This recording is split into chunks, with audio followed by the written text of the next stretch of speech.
Ini obrolan malam gini asik juga ya, Lek, ya, bengong-bengong gini ya. Asik terus orang mah.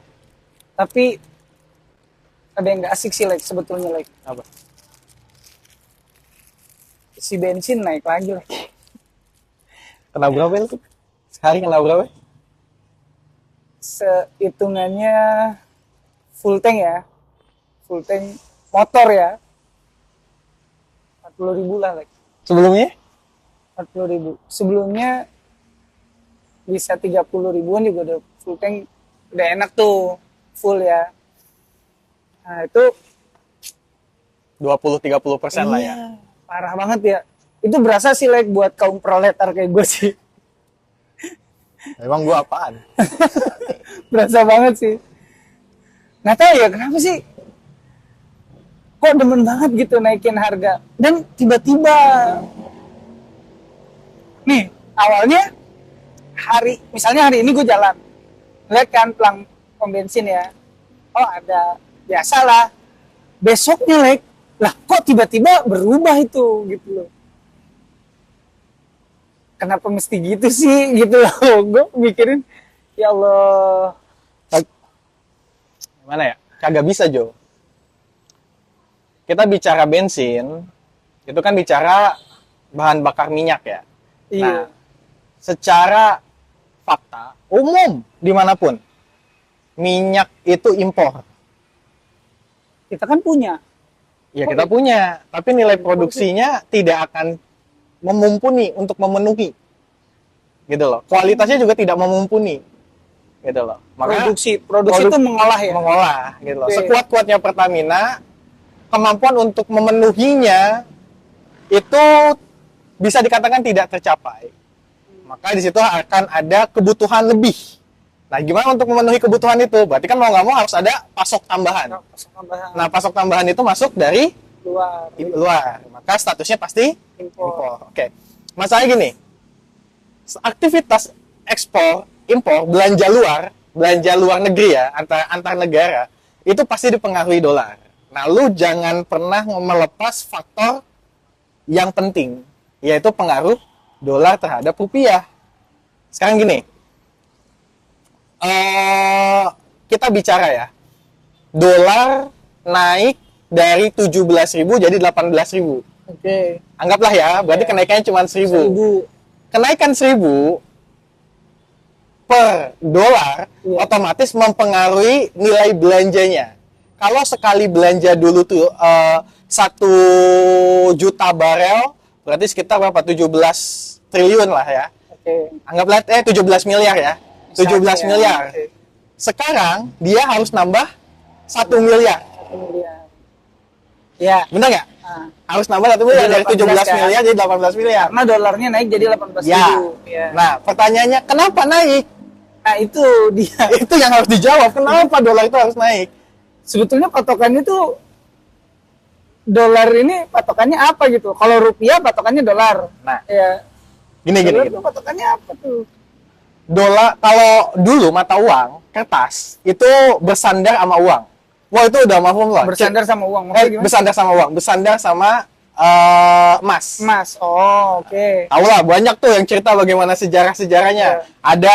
Ada yang ceritanya itu ada penjaga barang dititipin emas. Karena ini adalah barang berharga, maka dikasih cek berupa kertas. Nah, kertas ini nanti kan dipakai untuk bukti pengambilan barang kembali. Nah, masalahnya ketika orang ini mau belanja kan repot harus ngambil emasnya lagi.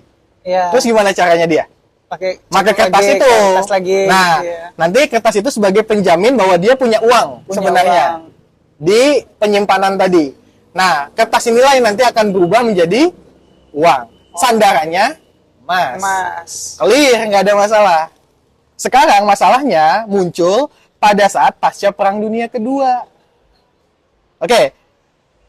Kok jauh banget? Memang awal mulanya di pasca Perang Dunia Kedua. Perang Dunia Kedua itu ada blok sentral versus blok barat. Nah, blok sentral itu isinya siapa aja? Ada Jerman, Jepang, sekutu ya? Ya, bisa lah anggap kita sama-sama sekutu. Ya namanya sekutu ya pasti bergabung lah. Iya. Nah, tapi sebutnya mereka tuh blok sentral. Blok sentral ya. ada siapa namanya?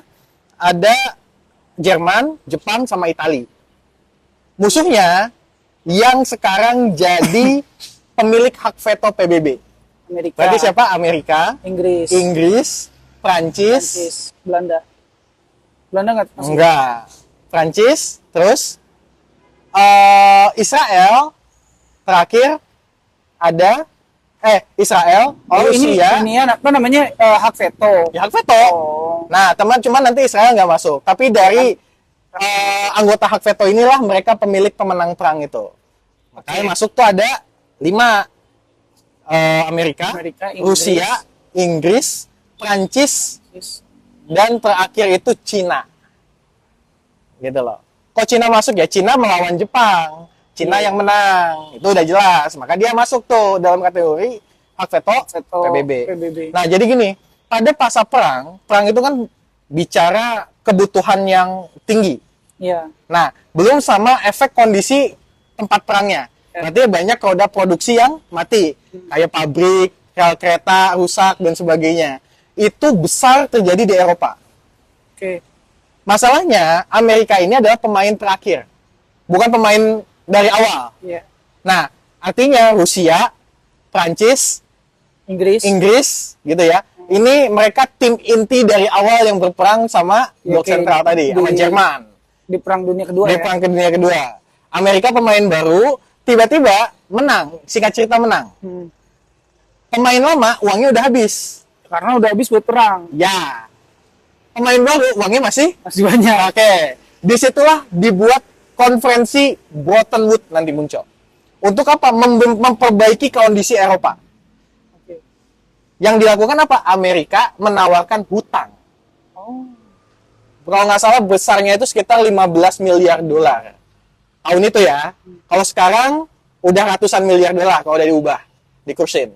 Kalau nggak salah dulu tuh kalau nggak salah 15 miliar dolar. Nah, 15 miliar dolar ini dipakai buat membenahi Eropa. Buat ini. Ya.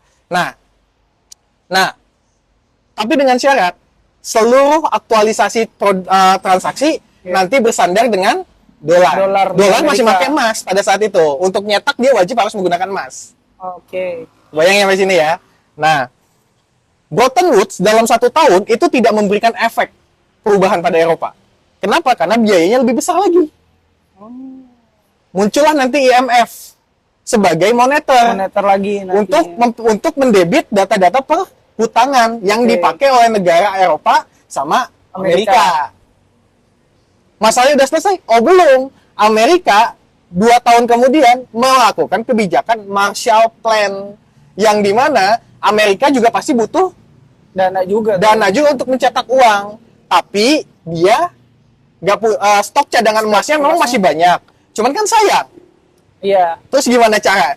Cara kedua agar lu bisa nyetak uang, lu menggunakan surat utang negara. Oke. Karena Amerika minjemin duit, berarti ada surat utangnya. Iya, ini surat utang nih. Ya. Gue bukti bahwa gue punya duit nih, gitu ya. Benar. Berarti uang boleh dicetak nggak? Boleh. Boleh.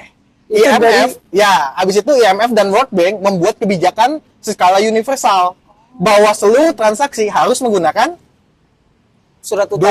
Dolar. Makanya dolar terus naik. Dolar terus dicetak. Demand dolar hitungannya seluruh dunia. Iya. Semua aktivitas seluruh negara yang dia mau pakai transaksi dunia harus berupa dolar. Artinya seluruh negara-negara di seluruh dunia wajib pakai dolar. Amerika punya hak nggak untuk nyetak dolar sebanyak-banyaknya? Punya. Tapi dengan syarat harus ada surat utang. Disitulah IMF buka kebijakan untuk peminjaman uang kepada negara-negara yang baru merdeka, termasuk Indonesia. Baru masuk tuh ya. Baru. Masalahnya Indonesia di masa Soekarno anti Barat gayanya. Iya, benar. Makanya di situ nanti ada propaganda diganti Soeharto. Iya. Soeharto masuk, IMF masuk. IMF masuk. Benar, IMF masuk, terus masuk apa lagi? Masuk hutang. Masuk Freeport, masuk semuanya. Jadi ibaratnya IMF hutang ke Amerika ini bagian dari trap juga ya. Memang sengaja Amerika. Gila. Tujuannya apa? Sumber dayanya bisa diambil. Terus membatasi negara ketiga untuk naik jadi kelas kedua dan kelas pemain pertama atau pemain adidaya seperti Amerika. Ah, jam segitunya. Itu serius ya ngurusin negara. Nah makanya kenapa yang punya controlling kuat untuk urusan transaksi dunia itu ada dua pihak, IMF dan Amerika. World Bank. World Bank. Keputusannya ada di tangan Amerika. Jadi Amerika mau naikin ini suka-suka dia dong sekarang. Walaupun sebenarnya nggak bisa seenaknya Amerika karena dia terikat dengan aturan main yang dia buat sendiri. Tadi surat utang tadi. Surat hutang itu.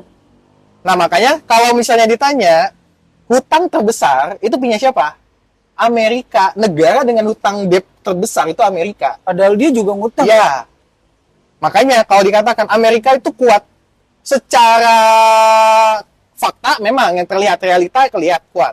Tapi secara ekonomi paling rentan. Ya karena dia ngutang juga. Ya, terus kondisinya bagaimana? Itu Bayangkan, kalau ada satu negara ya. Satu negara, oh gini deh, jangan satu negara, anggap BRICS. Oke. Anggap BRICS nih yang lagi digadang-gadang. Ya, yang nggak sebagai pakai dolar. perlawanannya dolar. Iya.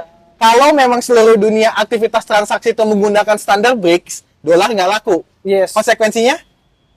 Dolar Dolar numpuk. turun, dolar numpuk. Oke. Dolar numpuk berarti terjadi inflasi skala Besar. masif. Bukan besar lagi, meledak. Kalau dolar Berarti kondisinya gimana kalau misalnya dolarnya numpuk, inflasi justru malah ini. Iya, Bukannya jelas. nilai dolar tuh itu tuh. nggak boleh. Jadi standar aturan inflasi itu terjadi ketika dolar di satu negara itu sudah menipis. Karena wajib devisa negara bersifat dolar, pertama ya aturannya. Kedua, wajib transaksi harus menggunakan Dolar. Sekarang, Indonesia melakukan aktualisasi pembelanjaan besar. Oke. Dolarnya tipis Ya, Indonesia. beli motor Cina, beli ini, beli itu. Itu kan nggak pakai dolar tuh. Nggak pakai rupiah, pasti pakai dolar. Kan BRICS. Kalau misalnya ngikutin aturan BRICS tadi. Kan kita belum tahu apakah BRICS sudah berjalan atau belum sekarang. Anggaplah belum berjalan, berarti kan tetap transaksinya Oke, dolar. standar dolar. Dolar di Indonesia keluar tuh. Dolar ke Indonesia keluar. Turun lah nih. Cadangan Posisinya dolar kita. cadangan dolar kita turun.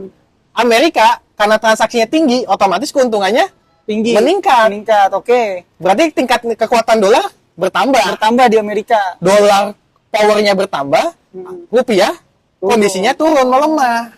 Jadi itu yang bikin ya. Ya, berarti cara untuk menanggulangi kondisi ini harus terjadi aktivitas ekspor yang tinggi agar apa? Mengeruk dolar dari luar Dari luar masuk masuk. lagi ke Indonesia. Ais. Itulah yang menyebabkan investor nggak ada yang mau masuk ke Indonesia. Penyakit ya. Iya loh. Penyakit lu Kan tuh. investor nih ya, misalnya anggaplah contoh, gua Google. Oke. Gua sebagai Google pengen invest nih di Indonesia. Gua kan pasti nanam modal. Nah, Berat.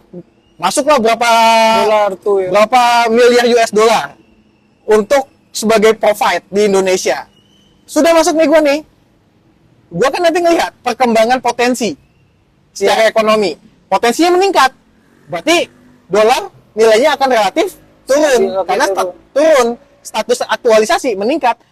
Nilai rupiah ketika ditukar punya nilai. Iya. Otomatis rupiah yang gua pakai buat nanti nilai transaksi meningkat berkali lipat dari nilai keuntungan yang sudah terjadi karena nilai tambah surplus dari rupiah yang meningkat. Nah, kalau sekarang rupiahnya rendah, turun. Jadi Orang gua mikir juga dapat. lah. Jadi bayangin ya, gua invest 1 miliar dolar Oke. dengan kurs Indonesia 115.000. Tiba-tiba gua ada untung 200 miliar dolar. Dengan kurs 18.000. Ketika sama-sama diubah ke dolar, peningkatannya berapa persen? Nah, itu dia. Bener-bener. Nah, tapi itu juga sih, like, berarti ini ya yang ngeselin ya. Kalau misalnya ada pejabat yang mengatakan bahwa dolar naik itu nggak masalah karena di kampung itu kan nggak pakai dolar Nah. gitu loh. Blunder lagi. Gini. Ambil contoh petani.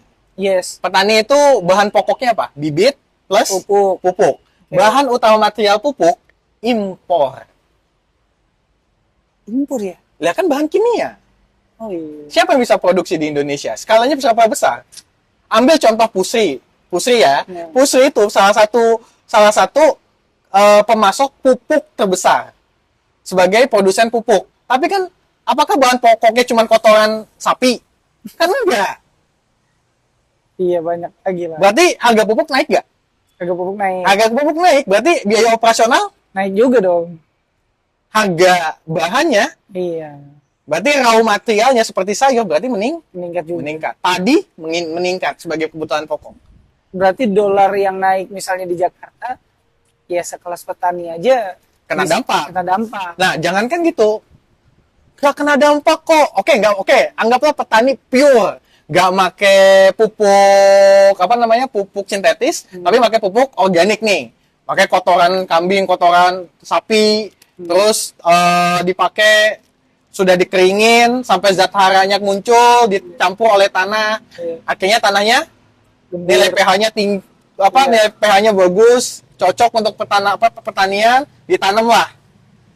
Tapi kan aktualisasi untuk nanti distribusi sayuran yang sayurnya matang ke- itu pakai bensin nggak? Lo bensin sekarang naik. Bensin naik lagi. Ayo. Nah, sekarang gambarannya gini loh. Yang naik memang Pertamax, Dexlite gitu loh. Yes. Pertalite stabil nih ya, Stabil masih nih. 10 ya. Nah. Tapi karena Pertamax naik, orang-orang pindah ke Pertalite. Talit. Berarti demand Pertalite Tinggi. meningkat, tinggi nih. Oke. Berarti kebutuhannya juga harus Ya, ditingkatkan. supply-nya juga Nah, harus kalau kebutuhannya banyak nggak tuh. mencukupi bagaimana? Stop.